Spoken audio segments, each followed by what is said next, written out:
ద్రోణాచార్యుల వారు నీకేం కావాలనైనా కోరుకోమని చెప్పి అడిగితే నాకు ధర్మరాజుని ప్రాణములతో పట్టిమన్నాడు. ఏమిరా ధర్మరాజును చంపమని చెప్పి అనకుండగా ప్రాణాలతో పట్టిమన్నావే అని చెప్పి అడుగుతాడు. ధర్మరాజును చంపితే ఆ తమ్ముడు ఊరుకోడు, వాడు మమ్మల్ని చంపేస్తాడు. అర్జునుడు మమ్మల్ని చంపేస్తాడు. కృష్ణుడైతే అసలు ఉంచడు మమ్మల్ని, మా 100 మందిని మొత్తం ఆయన చంపేస్తాడు. ధర్మరాజుకి ఏమన్నా అయ్యిందా అంటే అర్జునుడు ఊరుకోడు, కృష్ణుడు ఊరుకోడు, మేము మిగలం. అందువల్ల ప్రాణములతో పట్టిస్తే ఆయనకు జూదం అంటే ఇష్టం కాబట్టి మళ్ళీ జూదం ఆడతాం, ఆయన ఓడిస్తాం, అరణ్యాలకు పంపిస్తాం, యుద్ధం ఆగిపోతుంది, ఎవరికీ సమస్య లేదు, శాంతియుతంగా మార్గం సమాప్తి అయిపోతుంది. సరే అబ్బాయి నీ కోరిక నేను తీరుస్తా అని చెప్పి అన్నా కాబట్టి నీవు కృష్ణుడిని అర్జునుడిని వేరే చోటకి తీసుకువెళ్ళండి, వారు లేకుండా చూడగలిగితే మీరు నేను బంధిస్తా, నీకు అప్పచెబుతా అని చెప్పి అన్నాడు. దాంట్లో ఒక రాజు ముందుకు వచ్చి నేను వాళ్ళని జూదానికి ఆహ్వానించి దూరంగా తీసుకువెళతాను, మీరు అదే అదునుగా గమనించి ధర్మరాజుని బంధించమని చెప్పని అనగానే అప్పుడు ఈ వార్త అనేది ఆ పాండవుల కుటీరం చేరింది వార్త. కాబట్టి ద్రోణాచార్యుడు ఆ విధంగా పన్నాగం పట్టిస్తాను అన్నాడు అంటే పట్టించే తీరతాడు, ఎందుకంటే ఆయన ఎదిరించగలిగేటువంటి యొక్క సామర్థ్యం మనలో ఎవరికి లేదు. అందుచేత ఆ పాండవులందరూ కూడా ముందున్నారు, ధర్మరాజుని వెనకాల భాగంలో పెట్టారు. ఆ రోజున పద్మవ్యూహాన్ని పన్నాడు ద్రోణాచార్యుల వారు. ఆ పద్మవ్యూహాన్ని భేదింపగలిగేటువంటి యొక్క విధానం కలిగి ఉన్నటువంటి వాడు అర్జునుడు ఒక్కడే. అయితే ఈ అభిమన్యుడు వచ్చాడు, నేను భేదిస్తాను పద్మవ్యూహాన్ని అని చెప్పి అన్నాడు. నాయన నీకు లోపలికి పోవటమే తెలుసు కదా, బయటికి రాలేవు కదా అని చెప్పనే విషయం వచ్చినప్పుడు అన్నాడు భీముడు, మేము పక్కన ఉన్నాము, ఒకవేళ వాడు భేదించి లోపలికి వెళితే మేము కూడా అతనితో పాటు లోపలికి వెళ్ళి అభిమన్యుని కాపాడుతాము, మళ్ళా వాడిని తీసుకొస్తాం బయటికి అనే భావనగా భీముడు, నకులుడు, సహదేవుడు అందరూ కూడా సిద్ధపడ్డారు. ఆ రోజున పద్మవ్యూహాన్ని ఛేదించి లోపలికి పోయినటువంటి యొక్క అభిమన్యుడి వెమ్మటే పోనివ్వకుండగా అడ్డగించాడు సైంధవుడు. పాండవుల్ని అడ్డగించటంతో ఒంటరిగా పోయాడు ఆ పద్మవ్యూహంలోకి. ఆ పోయిన తర్వాత వీరవిహారం చేశాడు అభిమన్యుడు. ఎంతో మందిని తన కరవాలముతో మటుమాయం చేశాడు, అందరిని జయించాడు. వాని యొక్క విజృంభణ చూస్తే అందరూ ఆశ్చర్యం పొంది ఈరోచితంగా ఎదుర్కొని జయించగలిగేటువంటి యొక్క సామర్థ్యం మనకు లేదు, ఏదో ఉపాయంతో వీడిని మత్తు పెట్టాలి అని చెప్పి అనుకుని అప్పుడు అందరూ కూడా కుమ్మక్కై ఆ చాటు నుంచి బాణాలు సంధించి వదిలి ఆయన్ని పడగొట్టి అందరూ కలిసి బీభత్సంగా అభిమన్యుణ్ణి చంపేస్తారు. ఆ విధంగా చనిపోయిన తర్వాత యుద్ధం అంతా అయిపోయింది. ఆ కుటీరాలలో అందరూ కూడా శోక సముద్రంలో మునిగి ఉన్నారు, శాంతంగా అందరూ మౌనంగా ఉన్నారు. ఆ కృష్ణ పరమాత్మ అర్జునుడు రథం తీసుకొని ఆ శిబిరంలో ప్రవేశించారు. కృష్ణ పరమాత్మ అర్జునుడు శిబిరంలో ప్రవేశిస్తే అందరూ మౌనంగా ఉన్నారు. అర్జునుడు మా కుమారుడు బాగా ఉన్నాడా, క్షేమంగా ఉన్నాడా అని చెప్పి అడుగుతూ ఉంటే ఎవరూ మాట్లాడటం లేదు. చివరికి చూస్తే అభిమన్యుడు చనిపోవటంతో అర్జునుడు చాలా శోక సముద్రంలో మునిగిపోయి చాలా శోకానికి గురై నా యొక్క కుమారుని మరణానికి ఎవరైతే కారకులై ఉన్నారో అట్టివాణ్ణి నేను రేపు సాయంత్రం లోపల చంపకపోతే అగ్ని ప్రవేశం చేస్తా అని చెప్పని ప్రతిన పూనాడు. ఆ ప్రతిన పూడినప్పుడు ఆ వార్త కౌరవ శిబిరం చేరింది. అందరూ కూడా సమాయత్తమయ్యారు. స్వయంగా తానే ఈ ప్రతిజ్ఞ పూనాడు కాబట్టి మనం గనక సైంధవుని గనక కాపాడగలిగితే, రేపు సూర్యాస్తమయం అయ్యేందాకా కాపాడగలిగితే ఆ ప్రతిజ్ఞ విధానంగా అగ్ని ప్రవేశం చేస్తాడు అర్జునుడు. దాని కారణంగా ధర్మరాజు పాండవులు యుద్ధాన్ని విరమించుకుంటారు. వాళ్ళు విరమించుకోవడంతో కృష్ణ పరమాత్మ కూడా నేను చేయలేక ఆయన కూడా వెళ్ళిపోతాడు, యుద్ధం ఆగిపోతుంది. కాబట్టి మనం గనక సైంధవుణ్ణి కాపాడగలిగితే అనేటువంటి విధానంలో అందరూ కూడా చక్కగా పలుక్కుని ఆ రోజున ద్రోణాచార్యుల వారిని ముందు పెట్టుకొని, స్వామి నువ్వు మమ్మల్ని కాపాడాలి, ఎట్లయినా అడ్డగించాలి, కృష్ణుణ్ణి అడ్డగించాలి, అర్జునుడు అడ్డగించాలి, వారిని రాకుండా నువ్వు కాపాడాలని చెప్పని ఎక్కడో గుహలలో వాడిని దాసి సైంధవుణ్ణి ఆ పూట యుద్ధరంగం ఆరంభమైంది. ఆ పూట ద్రోణాచార్యుల వారు పద్మయోహము, క్రౌంచయోగము, శకటయోహం 3 పన్నాడు. అర్జునుడి యొక్క విలువిద్యా విధానం, కృష్ణ పరమాత్మ యొక్క సారథ్యం, వాళ్ళను ఎదుర్కోవాలని చెప్పన్నట్లయితే ఒక్క వ్యూహం పనికిరాదు. అందుచేత వారిని నిరోధించాలని చెప్పన్నట్లయితే, నిరోధించి సైంధవుణ్ణి కాపాడుకోవాలని చెప్పన్నట్లయితే అన్న విధానంగా పద్మయోహం, క్రౌంచయోహం, శకటయోహం 3 పన్ని కూర్చున్నాడు తలకాడ. ఆ తల భాగంలో కూర్చున్నాడు వచ్చి ద్రోణాచార్యుల వారు. తల భాగంలో వచ్చి నుంచున్నాడు ద్రోణాచార్యుల వారు. యుద్ధం ఆరంభమైంది. కృష్ణ పరమాత్మ రథాన్ని సారించాడు, ముందుకు వచ్చింది. ఆ పూట యుద్ధం చేస్తూ ఉన్నారు. పొద్దు పై నడుస్తూ ఉన్నది. అయితే ఈ క్రౌంచయోగం ఎన్ని భేదించుకుంటూ పోవాలని చెప్పనంటే చాలా సమయం అవుతుంది. అందువల్ల అర్జునుడు సాదరపూర్వకంగా శిష్యుని యొక్క భావనగా 2 బాణాలు సంధించి గురువుగారి యొక్క పాదాల చెంత కొడతాడు. స్వామి నమస్కారం, ఈ పూట మాకు చాలా పెద్ద పని ఉన్నది, నువ్వు అడ్డుపడవద్దు, మాకు కనికరించండి, మీరు దయ చూపితే మేము లోనకు పోయే అవకాశం ఏర్పడుతుంది, లే కాలయాపన అవుతుంది అని చెప్పని భక్తిపూర్వకంగా వినయపూర్వకంగా శిష్య భావనతో 2 బాణాలు సంధించి ద్రోణాచార్యుల వారి యొక్క సమ్ముఖాన వదలటంతో ఆ భావాన్ని గమనించి శిష్య వాత్సల్యంతో, పాండవులంటే వాళ్ళకి ప్రీతే, అయితే ఆ పక్క ఉన్నారు, ఆ పక్క కూడుతున్నారు కాబట్టి ఆ పక్క పని చేయాలి, అట్లా చేస్తున్నారే కానీ మనస్సంతా ఆ పక్కే ఉన్నది. తన ప్రియ శిష్యుడై ఉన్నటువంటి బ్రహ్మాస్త్రాన్ని ఎవరికి ఉపదేశం చేయాల ద్రోణాచార్యుల వారు, వాడికి ఉపదేశం చేశాడు, తన కొడుకు ఉపదేశం చేశాడు, ఆయనకు ఉపదేశించాడు. కాబట్టి ఆ శిష్య వాత్సల్యంతో ఆ పన్నే వాళ్ళ వినయపూర్వకం నమస్కారం చేయటంతో కనుసైగ చేసి లోనకు పొమ్మని చెప్పి అన్నాడు.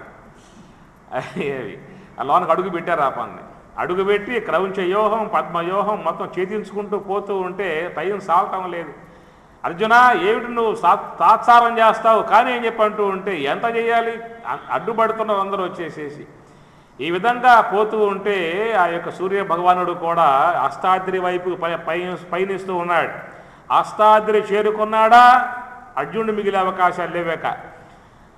కుంతీదేవి దుఃఖముతో పరమాత్మను ప్రార్థించి, మా బిడ్డలు ఎట్లాగయ్యా 100 మంది కౌరవులు వాళ్ళని మత్తు పెట్టడానికి సిద్ధంగా ఉన్నారు, వీళ్ళకి ఎవరు రక్ష అని చెప్పనంటే నేను వాళ్ళని కాపాడతా అని చెప్పిన పరమాత్మ మాట ఇచ్చాడు.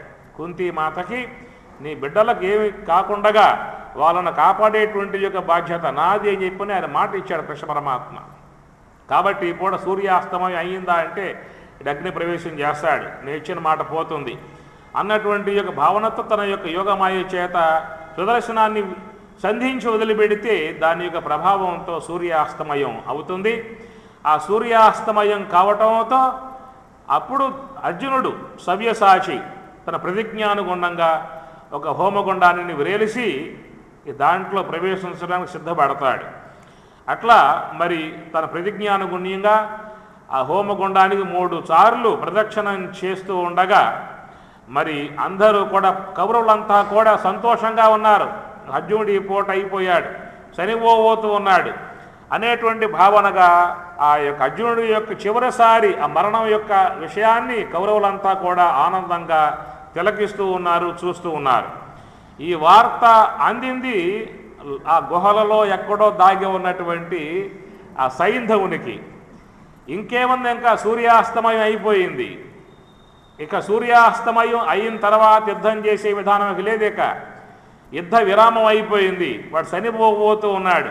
ఆ చనిపోబోయేటువంటి వాడి యొక్క మరణ రూపాన్ని మనం కన్నులారా చూద్దామని చెప్పేసి వాడు ఆ గుహ నుంచి బయటికి వచ్చి ఆ శిఖరాగ్రమంలో, పర్వత శిఖరాగ్రమంలో చేరి వాడు ఆ మరణ దృశ్యాన్ని చూడబోతూ ఉంటే పరమాత్మ తిలకిస్తూ ఉన్నాడు. ఎక్కడ ఉన్నాడు వీడని చెప్పని పరమాత్మ ఆలోచన పరమాత్మకు ఉన్నది. ఎక్కడ వీడిని ఎక్కడ దాశారు అని చెప్పని అనుకుంటూ ఉంటే ఆ పరమాత్మ కంటికి కనబడ్డాడు. ఎవరో ఆ సైంధవుడు ఆ శిఖరాగ్రమంలో కొండల మీద ఉన్నటువంటి వాడు. అర్జున ధనస్సును సంధించమని చెప్పి అన్నాడు. కృష్ణ మన ప్రతిజ్ఞ ప్రకారంగా సూర్యాస్తమయం అయ్యింది కదా అని చెప్పి అన్నాడు. చూడొకసారి అని చెప్పేసి అని ఆ పొర తొలగించటంతో ఎప్పుడైతే సూర్యుడు మళ్ళీ యథాప్రకారంగా ప్రకాశించే విధానంగా కనబడ్డాడో ఎమ్మట మరుక్షణంలోనే అర్జునుడు ఆ ధనస్సును ధరించటము, అస్త్రాన్ని సంధించటం, ఏకకాలంలో చూపించిన ఆ దిశ వైపు సంధించి వదిలిపెట్టగానే ఒక్క త్రుటి కాలంలో, రెప్పపాటు కాలంలో వాడి తలకాయ మెడకాయ నుంచి తెగిపోయి ఆకాశంలో సంచారం చేస్తూ ఉన్నది. దాన్ని కింద పడనీమాక అన్నాడు. కింద పడితే కూడా ప్రమాదమే, వాడు సాగుపోయిన ప్రమాదమే, ఆ తలకాయ కింద పడ్డ ప్రమాదమే. ఎందుకంటే ఆ సైంధవుని యొక్క తండ్రి తపస్సు చేసి పరమేశ్వరుని మెప్పించి మా వాని యొక్క శిరస్సుని ఎవరైతే యుద్ధరంగంలో నేల పడగొడతారో వాళ్ళ యొక్క శిరస్సు 1000 వక్కలయ్యేట్లుగా ఆయన వరం కోరుకుంటాడు. కాబట్టి ఈ వరం ఆయనకున్నది. అందువల్ల నువ్వు ఆ శిరస్సును కింద పడనీమాక అని చెప్పిన అన్నాడు. మరి అంచేపు కొట్టాల పైన అని చెప్పిన అన్నాడు. ఈ విధంగా ఫలానా ప్రదేశంలో ఫలానా చోట నది సమీపములో అర్ఘ్యపాద్యము సమర్పిస్తూ ఉన్నాడు. ఆయన దోషిట్లో పడేట్లు కొట్టమని చెప్పి అనగానే బ్రహ్మాస్త్రం సంధించి ఆ బ్రహ్మాస్త్రాన్ని సంధించగా ఆ బ్రహ్మాస్త్రం తీసుకుపోయి అతని యొక్క దోషిట్లో పడేయటంతో ఒక్కసారిగా జుగుప్సగలవాడై వేహ్య భావనతో ఆ శిరస్సుని కింద పడేశాడు. ఆ పడేయటంతో అతని చేతి నుంచే ఆ యొక్క శిరస్సు కింద పడింది కాబట్టి అతని శిరస్సు 1000 వక్కలైపోతుంది. ఆ విధంగా మరి ఆ పూట ఆ సైంధవుణ్ణి సంహరించడానికి పద్మవ్యూహం, క్రౌంచవ్యూహం, శకటవ్యూహాలను భేదించుకుని అంత లెక్క పోగలిగితే ఆ సైంధవుని యొక్క వధ అనేది జరగటం మనం భారతంలో చూస్తాం. అదొక యుద్ధం.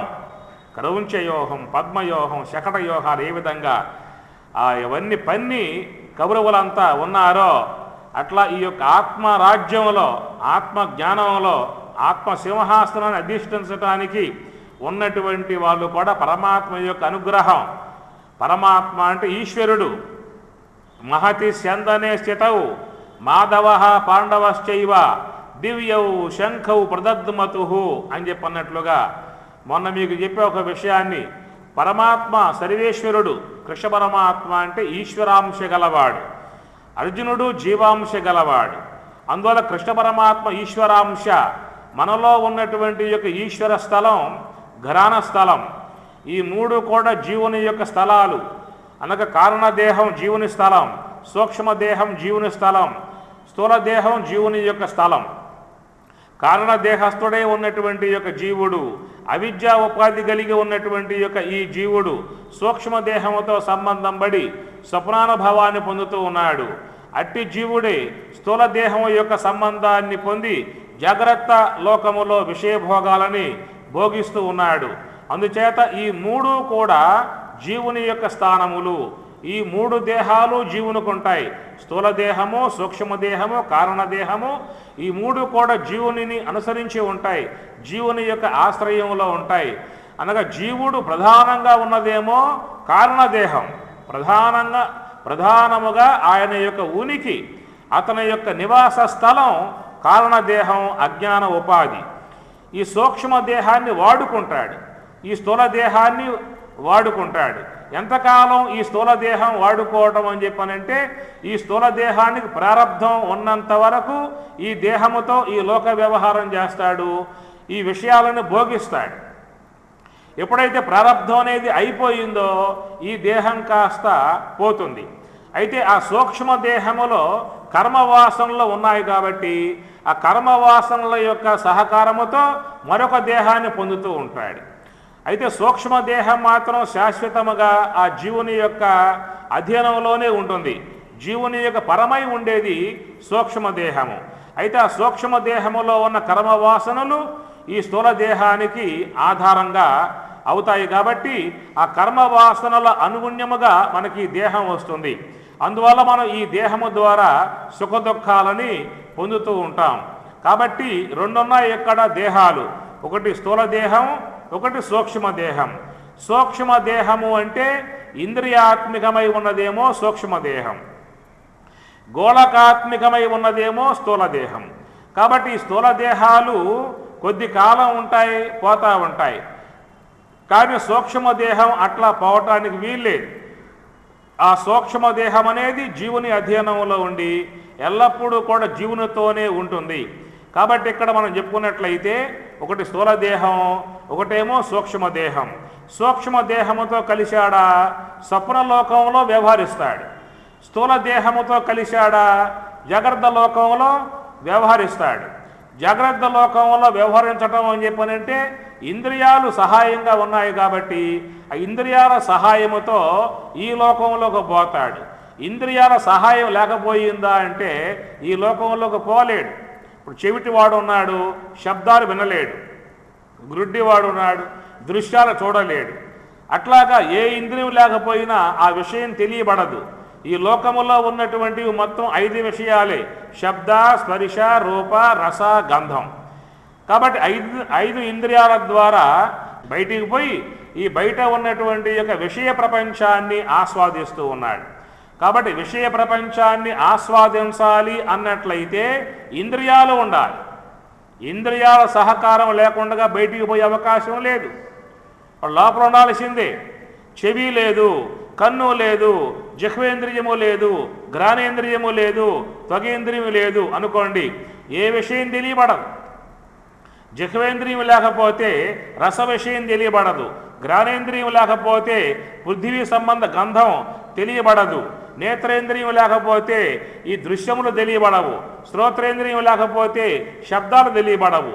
ఈ లోకములో ఉన్నటువంటివి ఇవే: శబ్దములు, స్పర్శములు, రూపములు, రసములు, గంధములు. ఈ బయట ఉన్నటువంటి యొక్క విషయ సముదాయాన్ని తెలుసుకోవాలన్నట్లయితే ఇంద్రియములు కావాలి. కాబట్టి ఇంద్రియముల యొక్క సహకారముతో ఈ స్థూల దేహము ద్వారా బయటికి పోయి బయట ఉన్నటువంటి యొక్క విషయ ప్రపంచాన్ని ఆస్వాదిస్తూ అనుభవిస్తూ ఉన్నాడు.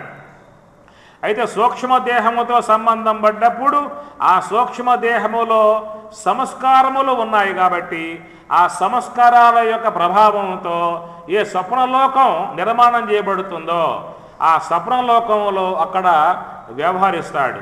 2 లోకాలు: స్వప్నలోకము, ఈ యొక్క భౌతిక లోకము. ఈ భౌతిక లోకాన్నేమో ఇంద్రియాల సహాయముతో దర్శిస్తాడు. ఈ స్వప్నలోకాన్ని సంస్కారాల యొక్క సహకారముతో ఆ స్వప్నలోకాన్ని వ్యవహరిస్తూ ఉంటాడు. అందుచేత ఈ జీవుడు, ఈ కారణదేహస్థుడై ఉన్నటువంటి ఈ జీవుడు తాను ఈ రెండింటి యందే వ్యవహరిస్తాడు. ఉంటే జాగ్రత్త వ్యవహారము లేదా స్వప్న వ్యవహారము. అందుచేత సూక్ష్మదేహము, స్థూలదేహము. ఇది మహాకారణ స్థలం, ఇది ఈశ్వర స్థలం. ఇది కాబట్టి ఈ 3 జీవుడై ఉన్నటువంటి అతడు ఈ సూక్ష్మదేహము, స్థూలదేహము ఈ రెండింటితోనే ఉన్నాడు. కానీ ఈ మధ్యలో ఉన్నటువంటి ఈశ్వరుని యొక్క స్థలానికి ఏనాడు కూడా వాడు పోయింది లేదు. ఏనాడు పోయింది లేదు. హంసతో ఉండటము అనేటువంటి విధానం మన జీవితంలో చూసినట్లయితే ఏనాడైనా ఉన్నారా? జీవుడుగా ఉన్నటువంటి యొక్క తాను రెండు లోకాలలో సంచారం చేస్తూ ఉన్నాడు. సూక్ష్మదేహముతో నిర్మాణం చేయబడేటువంటి యొక్క స్వప్నలోకములో, స్థూలదేహ ఇంద్రియములతో సంబంధపడి వచ్చేటువంటి యొక్క ఈ యొక్క పంచభూతాత్మిక ఈశ్వర లోకములో ఈ రెండింటి యందే ఉన్నాడు. కానీ 4వదగు ఈశ్వర స్థలములో వాడు ఏనాడు కూడా ప్రవేశించే విధానం లేదు. మహాత్ములై ఉన్నటువంటి వారు ఉండేటువంటి యొక్క స్థలం ఈశ్వరునితో. నువ్వు అంశతో ఉన్నావు అంటే అది మహాకారణముతో ఉన్నట్లవుతుంది, అది ఈశ్వరునితో సంబంధం పడి ఉన్నట్లవుతుంది. కాబట్టి నువ్వు నీ లోన ఉన్నటువంటి అనాత్మ సంబంధమై ఉన్నటువంటి ఏ యొక్క వృత్తులు ఉన్నాయో, కౌరవ సైన్యం అయితే ఉన్నదో, ఈ కౌరవ సైన్యాన్ని దునియాడి జయించగలిగేటువంటి యొక్క సామర్థ్యం ఈశ్వరునితో ఉన్నటువంటి యొక్క అర్జునునికి మాత్రమే సాధ్యమవుతుంది. కాబట్టి పరమాత్మను ఎక్కడ తన యొక్క రథానికి సారథిగా పెట్టుకున్నాడు అని చెప్పనంటే, తతశ్వేతై హయై యుక్తే మహతి స్యందనే స్థితౌ మాధవ పాండవ అని చెప్పని అంటాడు. మాధవ అంటే లక్ష్మీపతి, ధవ అంటే భర్త, మా అంటే లక్ష్మి, మాధవ లక్ష్మీపతి, విజయలక్ష్మీపతి, సర్వేశ్వరుడు. పాండవ, పాండవ అంటే ఆ తెల్లటి వర్ణం, శుద్ధ సాత్విక వర్ణముతో ఉన్నటువంటి విధానం పాండవ. అర్జునుడు దైవీ సంపత్తి గలవాడు అర్జునుడు. అందుచేత ఆ జీవుడు ఈ వైపుకు పోకుండగా, సూక్ష్మ దేహముతో సంబంధం పడి స్వప్నలోకాలలో వ్యవహరించకుండగా, స్థూల దేహముతో సంబంధం పడి ఈ జాగ్రత్త వస్తువులలో వ్యవహరించకుండగా ఆ యొక్క తను ఈ మహాకారణమై ఉన్నటువంటి యొక్క ఆ హంసతో ఉండటమే ఈశ్వరుని ఆశ్రయించి ఉండటము. ఎవరైతే ధ్యానములో ఈ మహాకారణముగు ఈశ్వరుని యొక్క ఆశ్రయములో ఉంటారో అట్టి ఆ ఈశ్వరుని యొక్క కృష్ణ పరమాత్మ యొక్క సహాయముతోనే కౌరవ సైన్యాలని జయించాల్సి ఉంటుంది.